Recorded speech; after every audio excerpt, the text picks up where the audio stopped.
नमस्कार, भारत लाइव देख रहे हैं आप। आज 1 मार्च है, यानी बिहार के लिए एक बहुत महत्वपूर्ण दिन है, क्योंकि हमारे मुख्यमंत्री नीतीश कुमार जी का जन्मदिन है।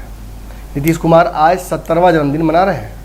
ऐसे में नीतीश कुमार की जो लंबी राजनीतिक सियासत रही है, इस पर अगर सिलसिले नज़र से हम प्रकाश डालते हैं तो एक चीज़ नज़र आती है कि नीतीश कुमार ने इतना लंबा सफ़र बहुत आसानी से तय कर लिया। लेकिन पर्दे के पीछे कहानियाँ कुछ और हैं।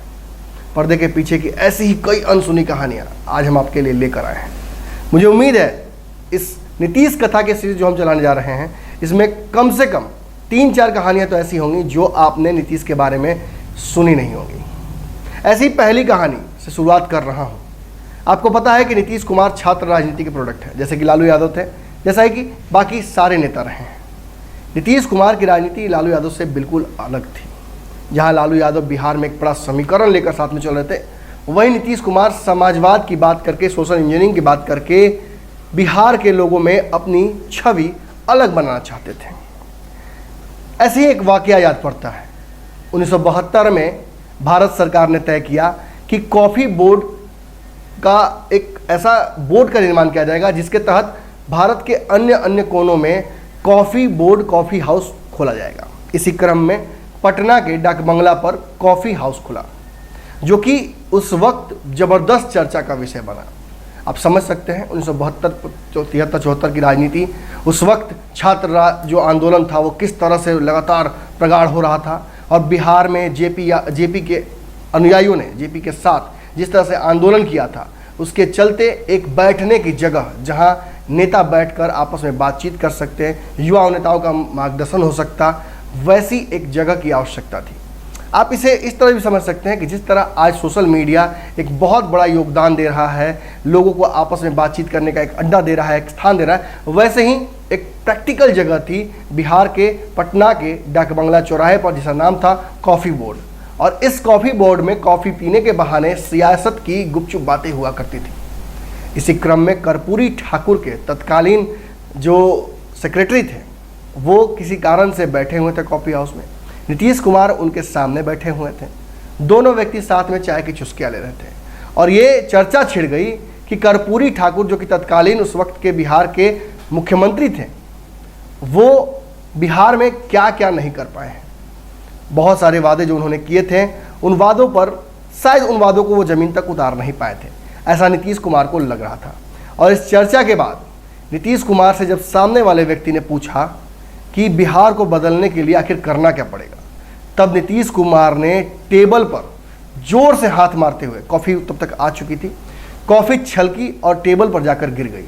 नीतीश ने हाथ मारते हुए कॉफ़ी जो गिरी उसकी तरफ देखते हुए सामने वाले की नज़रों की तरफ नज़र मिलाकर कहा कि बिहार को किसी भी हालत में बदलूंगा, और इसके लिए बिहार का सीएम एक बार तो जरूर ही बनूंगा, चाहे हुक हो या क्रुक हो।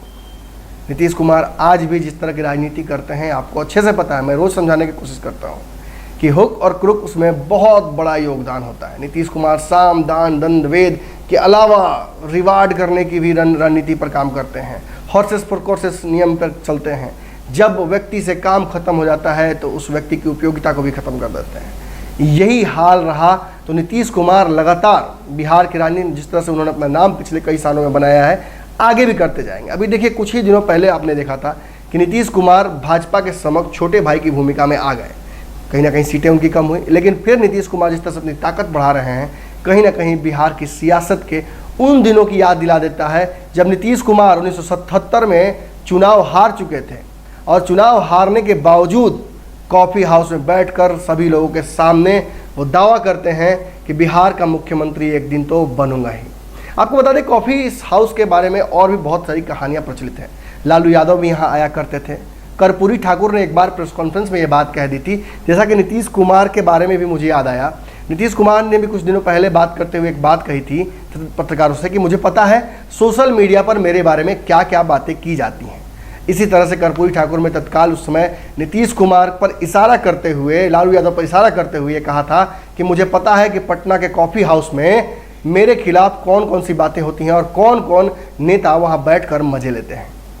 इसके अलावा बताया जाता है कि इस कॉफ़ी हाउस में उस वक्त के कई दिग्गज नेता आया करते थे। उनका नाम भी सुन लीजिए। खुद कर्पूरी ठाकुर कई बार वहाँ आए हैं, लालू यादव की आना जाना लगातार रहता था, सुशील मोदी आते थे, शिवानंद तिवारी आते थे, सुबोध कांत सहाय आते थे, सरयू राय आते थे। सुबोध कांत सहाय और सरयू राय का आपको पता ही है झारखंड की राजनीति में कितना बड़ा कद है। उस वक्त झारखंड और बिहार एक साथ था, तो इन लोगों का भी यहाँ लगातार आना जाना हुआ था। इतना ही नहीं, इस अड्डे पर केवल राजनीति की चर्चाएं नहीं होती थी, तत्कालीन साहित्य के बारे में भी फणीश्वरनाथ रेणु वहाँ आते थे और खुद जब वो बैठते थे तो कई लोग लगातार भीड़ लगाकर घंटों उनकी बातें सुना करते थे। उनके अलावा बाबा नागार्जुन जब रहते थे वो भी यहाँ पहुँचते थे। योग के कई उस वक्त के गुरु जो अमेरिका जाकर लोगों को योग सिखाते थे वो भी यहाँ आते थे। तो एक बहुत बड़ी चर्चा का विषय बना रहता था। हालांकि भारत सरकार को इस कॉफ़ी बोर्ड की वजह से नुकसान होने लगा।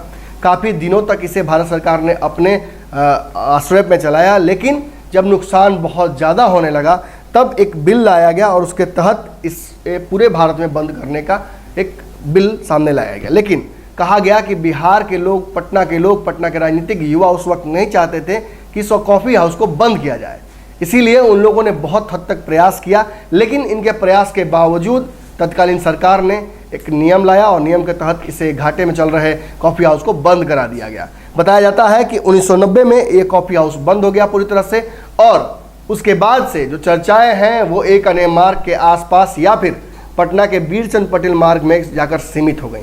हालांकि आपको पता है कि बिहार की राजनीति की जो असल लड़ाई है वो पटना यूनिवर्सिटी में उसके बाद शिफ्ट हो गई, और वहाँ से लालू यादव ने जिस तरह की राजनीति की, नीतीश कुमार जिस तरह से अलग खड़े हुए हैं, इन सारी राजनीति को अलग अलग दिशा मिली। और आज अच्छे खासे समय तक लालू यादव जब बिहार की राजनीति में अपना लोहा मनवा चुके हैं, उसके बाद नीतीश कुमार का दौर चल रहा है। आगे कई सियासी नेता हैं, कई ऐसे दिग्गज हैं, चिराग पासवान हो, तेजस्वी यादव हो, इन सब का भी समय आना है।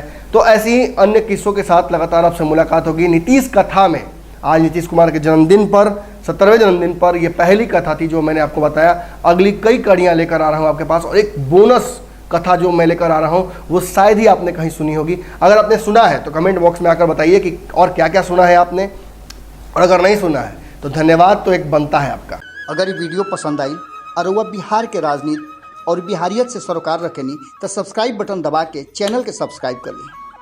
ओजे एगो घंटी बा, ओकरा बटन दबा देला से कुल सटीक और मारक खबर रुआ मुफ्त में मिल जाई। अगर रुआ पत्रकारिता के हमनी के नया प्रयोग में सहयोग कर चाहतानी तो ज्वाइन बटन दबा दी। पेटीएम नंबर नोट कर ली 9386816700। धन्यवाद।